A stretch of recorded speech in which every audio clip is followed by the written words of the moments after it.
સુરેન્દ્રનગર જિલ્લામાં રતનપર ગામ આવેલું છે। રતનપર ગામની અંદર સોમનાથ ધૂન મંડળ 98 દિવસથી ચાલી રહ્યું હતું। ત્યારે આજ 98ની સેવા હતી। ત્યારે રતનપર સોમનાથ ધૂન મંડળ દ્વારા આજે મહાશિવરાત્રિના પર્વ દિને જ્યારે રતનપર રિલાયન્સ ગેસ એજન્સી પાસે 1 લાખ રૂપિયાના ખર્ચે ચકલાઘર અને પાણીના કુંડા અને પક્ષીઓ માટે ઝાડનું વિતરણ કરવામાં આવ્યું હતું। ત્યારે મહાશિવરાત્રિનો પર્વ સોમનાથ ધૂન મંડળ દ્વારા આનંદ ઉલ્લાસ સાથે રોજબરોજની સેવાકીય પ્રવૃત્તિ કરીને મહાશિવરાત્રિ પર્વ બનાવવામાં આવી રહ્યો છે। ત્યારે સોમનાથ ધૂન મંડળ સરસ મજાની સેવાકીય પ્રવૃત્તિ રોજબરોજની સારી કરી રહી છે। જ્યારે આ પક્ષીઓને રહેવા માટે ઘરનું પણ આજે વિતરણ કરાયું હતું અને તેમજ ચકલા ઘર પણ વિતરણ કર્યા અને પાણીના કુંડાઓનું પણ વિતરણ કરવામાં આવ્યું હતું। ત્યારે રતનપર સોમનાથ ધૂન મંડળ દ્વારા જય સોમનાથ મહાદેવ રતનપર સોમનાથ ધૂન મંડળ દ્વારા આજે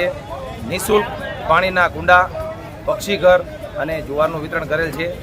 રતનપર સોમનાથ ધૂન મંડળ આજે આ મંડળને 7 મહિના કમ્પ્લીટ થઈ ગયા છે। અને બીજું કે સોમનાથ ધૂન મંડળ રતનપર એક એવું ધૂન મંડળ છે કે જે રોજે રોજ સેવા કરતું મંડળ છે અને આજે અમારે 198 સેવા કમ્પ્લીટ થઈ ગઈ છે। તો રતનપર સોમનાથ ધૂન મંડળ દ્વારા આજે નિઃશુલ્ક વિતરણ કરવામાં આવ્યું છે, જેમાં પારેવાની ચણ, કેટલા કુંડાઓ અને કેટલા ચકલા ઘરે છે? અંદાજે બધું ટોટલ થઈને અમારે ભાઈ લગભગ 1,11,300 સમથિંગનું કંઈક એમાઉન્ટમાં બધું વસ્તુ આવેલ છે, જે આજે નિઃશુલ્ક વિતરણ છે શિવરાત્રિ નિમિત્તે। બસ રોજે રોજ સેવા કરતું મંડળ એટલે રતનપર સોમનાથ ધૂન કુલ કેટલા કુંડા અને કેટલા ચકલી ઘરે છે? 1100 કુંડા છે, 1200 સમથિંગ પક્ષી ઘર છે અને ઝાર છે કે 30 મણ ઝાર છે। અંદાજે ખર્ચો લગભગ ટોટલ માર્યો તો લગભગ 1,12,000 સમથિંગનો ખર્ચો થયો છે અને નિઃશુલ્ક વિતરણ આજે છે। આ ધૂન મંડળની અંદર સેવાકીય પ્રવૃત્તિ કેટલા સભ્યો કરી રહ્યા છે? અમારી સેવાકીય પ્રવૃત્તિમાં 35 થી 40 જણાનો સ્ટાફ છે।